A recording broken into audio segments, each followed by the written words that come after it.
प्रिय विद्यार्थियों, आज के इस YouTube चैनल में हम अभिज्ञान शाकुंतलम नाटक के तीसरे अंक के 5वें पद्य से आगे अध्ययन करेंगे। इससे पहले हमने देखा कि राजा दुष्यंत मालिनी नदी के किनारे लता मंडप के पास स्थित हैं और वो लता मंडप के द्वार पर जो पैरों के निशान हैं उनके आधार पर यह अनुमान लगाते हैं कि शकुंतला इस लता मंडप में ही स्थित है।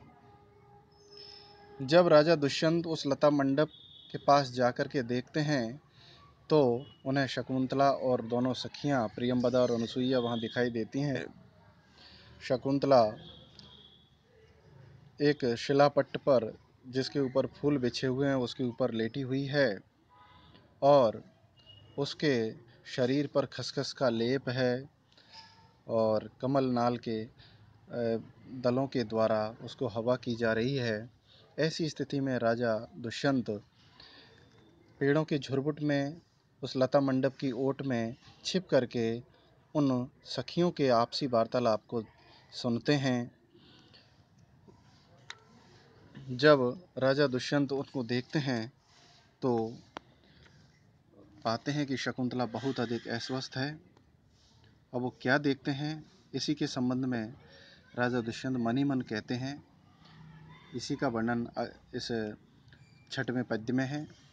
क्या देखें कि स्तन्यस्तो क्षीरं प्रसिद्धलमृणालैकवलयं प्रियायाः साबाधं किमपि कमनीयं वपुरिदं समस्तापः कामं मनसि जनिदागप्रसरयोर्न तु ग्रीष्मशैवं सुभगमपराधं युवतिषु।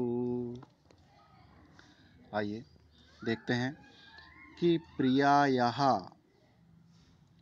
यानी प्रिया शकुंतला का जो स्तन्यस्तोषीरम स्तनों पर जिसके रखा हुआ है उशीर खसखस का लेप और प्रशिथिल मृणाल एक बलियम प्रशिथिल यानी मुरझाए हुए मृणाल यानी कमल नाल का जो एक बलय है कड़ा है वो एक मात्र हाथ में स्थित है और साबाधम पीड़ा युक्त। यद्यपि ये पीड़ा युक्त तापजन्य पीड़ा युक्त प्रतीत होती है किमपि किंतु किमपि कमनीयम वपुरिदम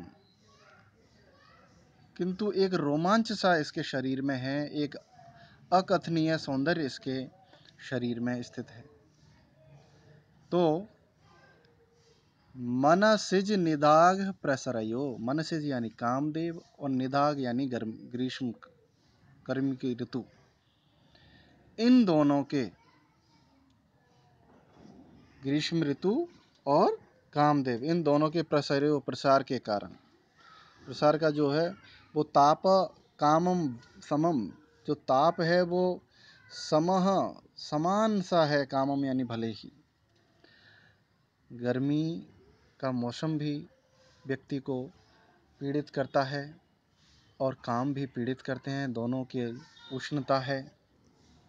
तो यद्यपि इनकी पीड़ा एक जैसी प्रतीत होती है परंतु ग्रीष्मशैवं सुभगम अपराधम युवतीषु, परंतु ग्रीष्मश किंतु गर्मी का युवतीषु और वो भी युवतियों के ऊपर अपराधम इस प्रकार की पीड़ा एवं इस प्रकार की पीड़ा सुभगम न सौंदर्य युक्त नहीं होती है। अर्थात जो गर्मी की लू लगती है और उससे जब इंसान कोई पीड़ित होता है तो उसका चेहरा मुरझा जाता है, शरीर में पानी की कमी हो जाती है और उसकी स्थिति बहुत ही दयनीय होती है। लेकिन शकुंतला में यद्यपि ताप से पीड़ित है किंतु इसके चेहरे पर वह रोमांच है, कमनीय सौंदर्य है।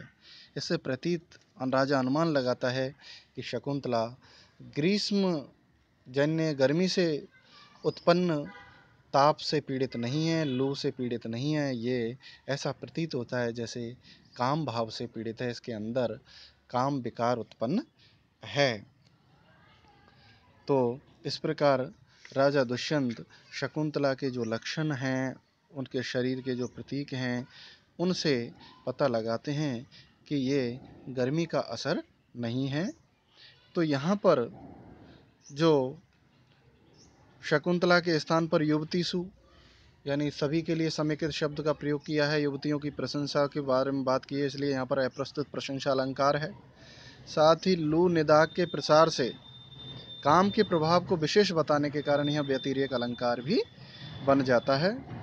साथ ही शकुंतला के शारीरिक स्वास्थ्य प्रतिपादन के कारण न होने पर भी शरीर की कमनीय रूप कार्य की स्थिति जो स्पष्ट होने से विभावना अलंकार है, क्योंकि बिना कारण के कार्य उत्पन्न दिखाई दे रहा है। साथ ही शकुंतला के सावाद होने पर भी सौंदर्य नाश नहीं हो रहा है, यानी पीड़ित है, ताप से पीड़ित है, फिर भी उनका सौंदर्य कम नहीं हो रहा है, इसलिए यहाँ पर विशेषोक्ति अलंकार के भी लक्षण हैं। और छंद तो शिखरिणी है ही। इस प्रकार राजा दुष्यंत शकुंतला के शारीरिक हाव भाव लक्षणों के द्वारा यह अनुमान लगाते हैं। अब इसी बात को शकुंतला की दोनों सखियां प्रियंवदा और अनुसुईया भी इसी संबंध में आपसी वार्तालाप करती हैं और शकुंतला से उनके काम विकार का, उनकी पीड़ा का कारण पूछते हैं। तब वह शकुंतला अपने आप को उस राजा दुष्यंत के प्रति आकर्षित अपने आप को बताती है और ऐसा हाव भाव से प्रकट करती है। तो इसी संबंध में जब पूछते हैं कि आपकी ऐसी स्थिति क्यों हो गई है, पर जैसा हम जानते हैं, हम तो प्रियंवदा और अनुसुईया कहती हैं, हम तो काम विकारों के बारे में जानते नहीं हैं, लेकिन जैसा कि इतिहास आदि के ग्रंथों में हमने पढ़ा है, सुना है, उससे प्रतीत होता है कि ये काम पीड़ित व्यक्तियों के लक्षण हैं। तो राजा उनकी बात का समर्थन करते हैं कि बिल्कुल सही कहा आप लोगों ने। और इसी संबंध में राजा पुनः मन ही मन कहते हैं कि क्षाम क्षाम कपोलमानन मुर काठिन्यमोक्तिस्तनम् मध्यक्लान्ततरप्रकामविनतौ वंशौ छवि पाण्डुरा शोचा च प्रियदर्शना च मदन क्लिष्टेयमालक्ष्यते पत्राणामिव शोषणेन मरुता स्पृष्टालता माधवी। राजा दुष्यंत कहते हैं कि इसका जो आनन यानी जो मुख है वो क्षाम क्षाम कपोलम, कमजोर पड़े हुए कपोल स्थलों यानी गालों के जो पिचके हुए हैं, जिसके कपोल स्थल कमजोर कपोल स्थलों वाला हो गया है। और उरहा यानी इनका जो वक्ष स्थल है, छाती है, वो काठिन्य मुक्त स्तनम, छाती पर जो स्तन है उनको जो कठोरता है वह है उनकी खत्म हो गई है, वह थोड़े शिथिल हो गए हैं। और मध्य यानी जो कटी भाग है, कमर का हिस्सा है, वो क्लांत तरह, जो पहले से ही कमजोर था वो और भी क्लांत तरह और भी कमजोर हो गया है। और अंसौ, इसके जो दोनों कंधे हैं वो प्रकाम अत्यधिक विनतौ, झुक गए हैं। और छवि, इसके शरीर का जो लावण्य है वो कुछ पांडुरा, पीला पीला सा हो गया है। तो मदन क्लिष्टा, मुझे भी मदन यानी कामदेव से पीड़ित मुरझाई हुई यह शकुंतला पत्राणा शोषणेन, पत्रों को सुखाने वाले, पेड़ पौधों के पत्तों को झुलसाने वाले, मरुता यानी गर्म हवा से स्पृष्टा, स्पर्श की गई, माधवी लता, माधवी लता के समान ये जो शकुंतला है वो मेरे लिए सोचा प्रिय दर्शना च, सोचनीय भी है, साथ ही देखने में प्रिय दर्शना आलक्ष्यते, और देखने में सुंदर प्रतीत हो रही है। तो इस प्रकार यहाँ पर काम पीड़ित व्यक्ति का जो वर्णन किया गया है, इसलिए और उसके कारणों का भी इसमें वर्णन किया गया है, इसलिए यहाँ पर काव्यलिंग अलंकार है। साथ ही माधवी लता के समान शकुंतला को दर्शाया है, इसलिए उपमा अलंकार भी है। साथ ही श्लोक में सोचा च प्रिय दर्शना, सोचनीय भी है और प्रिय दर्शन भी है, तो दो एक दूसरे के विपरीत जो भाव हैं, इसलिए यहाँ पर विरोधाभास अलंकार भी है। साथ ही शार्दुल विक्रीडित की मनोरमा मनोहर छटा यहाँ पर विराजमान है। तो अब शकुंतला से दोनों सखियां पुनः आग्रह करती हैं, उनकी पीड़ा का कारण पूछती हैं और कहती हैं कि स्नेही जनों में, अपने लोगों में यदि कोई पीड़ा बांट ली जाती है, कह दी जाती है, तो वह दुख थोड़ा हल्का हो जाता है, बट जाता है। तो आप अपनी स्थिति का कारण हमें बताएं, क्योंकि बिना कारण जाने बीमारी का इलाज भी संभव नहीं है। तो राजा भी इसी भाव को पुनः कहते हैं कि पृष्टा जनेन समदुःख सुखेन बाला, नेयं न वक्ष्यति मनोगतमादिहेतुं, दृष्टो विवृत्य बहुशोऽप्यनया सतृष्णं, अत्रान्तरे श्रवणकातरतां गतोऽस्मि। राजा कहते हैं कि सम दुख सुखेन, सुख दुख में समान सा रहने वाली बाला यानी शकुंतला से, जनेन इन अब स्नेही जनों के द्वारा जो पूछा गया है, पृष्ठा पूछा गया है, मनोगत आदि हेतु, मन में स्थित जो बीमारी है, चिंता है, उसका कारण। तो अब ये इयम यानी ये शकुंतला न वक्ष्यति, वाह, ये कहेगी अथवा नहीं, अर्थात अपने मन के भाव को ये अपनी सखियों से कहेगी अथवा नहीं, पर इतना मैं जानता हूँ कि दृष्टो विव्रता बहुशोपि अन्यया, अनया यानी शकुंतला के द्वारा बहुशोपि अनेक बार, सतृष्णा अभिलाषा पूर्वक, विवृत मेरी ओर मुड़ करके दृष्टा देखा गया है, प्रेम पूर्वक मुझे अनेक बार इन्होंने मुड़ मुड़ कर देखा है। फिर भी अत्रांतरे, इन दोनों के वार्तालाप के, इन तीनों के वार्तालाप के बीच में मैं श्रवण कातरताम, अरे इनके मन के भाव को सुनने के लिए अधीर सा गतो अस्मि हो गया हूँ, अर्थात कब शकुंतला अपने मन की बात कहे और उसको मैं सुनूं जानूं, इसलिए मैं बेहद अधीर हो रहा हूँ। तो इस प्रकार यहाँ सम दुख सुख कहने का कारण होने से यह काव्यलिंग अलंकार भी है और बसंतिल का छंद है। अब जब शकुंतला अपने मन के भाव को बता देती है कि जब से राजा जो राजऋषि मेरी दृष्टि में आए हैं, तब से मेरा मन उन्हीं की ओर खिंच गया है, मैं उनके बिना अब नहीं रह सकती। और तो ये ऐसी अवस्था ऐसी अवस्था में मुझे पहुंचाने के कारण भी वही हैं। तब राजा कहते हैं कि श्रोतम श्रोतव्यम, खुशी के साथ कि मैंने जो सुनने योग्य बात थी वो मैंने सुन ली। इतनी देर से मैं अधीर हो रहा था कि शकुंतला मुझे चाहती है या नहीं चाहती है, तो अब मैंने जान लिया और जो सुनने योग्य बात थी वह सुन ली। तब राजा पुनः मनी मन कहते हैं प्रसन्नचित्त होकर के कि स्मरेव ताप हेतु निर्वाप्यता सैव में जाता, दिवशैवाभ्रविशाम तपात्यये जीवलोकस्य, कि जिस प्रकार तपात्यये गर्मी के ऋतु के बाद जो वर्षा काल का जो ऋतु है, उसमें जीवलोकस्य प्राणियों के लिए अभ्रश्यामा, अभ्र यानी जो श्याम वर्ण के काले काले बादल हैं, वे देवश एव, उन शांतिदायक दिनों की भांति जो स्मर यानी जो कामदेव है वह भी मैं यानी मेरे लिए ताप हेतु जो इतने समय से ताप का कारण था, संताप का कारण था, पीड़ा का कारण था, वो निर्वापिता जाता, मानो इस समय उस पीड़ा को मिटाने वाला सा वह हो गया है।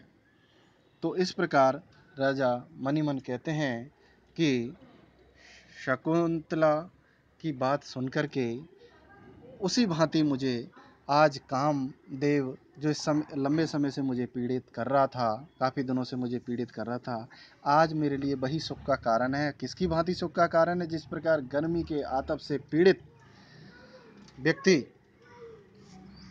वर्षा ऋतु काल में श्याम वर्ण के काले काले बादलों से जैसे सुखदायक हो रहे हैं, उनके लिए प्रतीत हो रहे हैं, वैसे ही मेरी स्थिति हो गई है। इस प्रकार राजा दुष्यंत ने अपनी मनोस्थिति को इस पद्य में प्रकट किया है। तो यहाँ पर विरोधाभास अलंकार भी है और अब्रशाम की भांति यहाँ पर उपमा अलंकार है, साथ ही आर्या की मधुर छटा है, आर्या छंद की मधुर छटा इसमें स्थित है। अब आगे हम देखते हैं, जब शकुंतला अपनी बात को अपनी सखियों से कहती है तो दोनों सखियों से वह पुनः कहती हैं कि आप मेरा मार्गदर्शन करो मेरी प्रिय सखियों की, मेरा निर्णय सही है अथवा नहीं, आप मुझे राय दीजिए। तब दोनों सखियां कहती हैं कि सागर को छोड़ करके महानदी और कहाँ जा सकती है, अर्थात जो महानदी है वह तो सागर में ही जाके विलीन हो सकती है। जिस प्रकार मालती लता की भारी जो लता है उसको आम्र वृक्ष ही सहन कर पाता है, ठीक वैसे ही आप जैसी रूपवती सुकुमार और सुंदर बाला के लिए इससे बेहतर और कौन सा विकल्प हो सकता है, अर्थात राजा दुष्यंत के अलावा और कौन हो सकता है। तो आपकी जो इच्छा है, जो मनोभाव है, बिल्कुल सही है और सही चयन आपका है इस संबंध में। तब वह कहती है, तब कहते हैं कि उन्हीं के कारण मेरी ये स्थिति हो गई है, अब ऐसा कोई उपाय कीजिए जिसके कारण मैं मेरी कामना पूरी हो सके, मेरा मनोरथ पूरा हो सके। तब राजा दुष्यंत अपनी स्थिति भी शकुंतला की भांति ही दर्शाते हैं। वे कहते हैं, क्या कहते हैं इस संबंध में कि इदम शिशिरैरन्तस्तापाद् विवर्णमणीकृतं निशि निशि भुजन्यस्तापाङ्गप्रसारिभिरश्रुभिः अनभिलुलितजाघाताङ्कमुहुर्मणिबन्धनात् कनकवलयं स्रस्तं मया प्रतिसार्यते।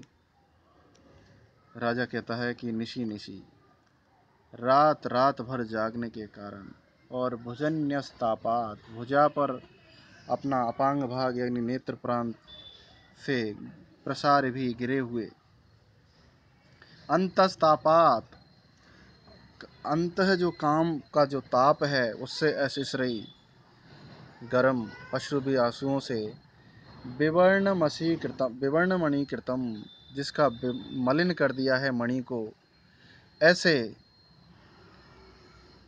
मणिबंधनात् जो मणिबंधन के स्थान है उस जगह से, कलाई के भाग से, स्रस्तम बार बार पुनः सरकाया, ऊपर सरकाया जाता हुआ और बार बार पुनः नीचे आ जाता है, ऐसा इदम कनक बलयम ये जो सोने का जो कड़ा है वह मया मेरे द्वारा अनभिलुलित ज्याघातांक, अनभिलुलित यानी ज्याघातांक, अनभिलुलित यानी ज्याघातांक, ज्या यानी प्रत्यंचा के घर्षण से जो अंकित है, ऐसे अनभिलुलित यानी धनुष आदि के प्रत्यंचा से जो पड़े हुए हैं निशान, ऐसे हाथ को मुँह यानी बार बार प्रति सायरियते मुझे उसको सरकाया जा रहा है, अर्थात मुझे पुनः पुनः मेरे कड़े को ऊपर सरकाया जा रहा है, अर्थात मैं पहले से कमज़ोर हो गया हूँ और जो मणि बंधन का जो कड़े का जो बंधन का स्थान है वहाँ से कड़ा बार बार उतर करके नीचे आ रहा है, इसलिए वह मेरे द्वारा बार बार पुनः सरकाया जाता है। तो जिस प्रकार काम भाव से शकुंतला पीड़ित है और वह कृशकाय हो गई है, तो मैं भी उसी लक्षणों से लगभग युक्त हूँ। तो यहाँ पर काम पीड़ित व्यक्ति का स्वाभाविक लक्षण यहाँ पर बताया गया है, इसलिए यहाँ पर स्वभावोक्ति अलंकार है और हरिणी नामक छंद है। तो आज के लिए इतना ही, धन्यवाद। अगले वीडियो के नोटिफिकेशन प्राप्त करने के लिए आप मेरे YouTube चैनल को सब्सक्राइब करें, लाइक करें और बेल बटन को अवश्य क्लिक करें। धन्यवाद।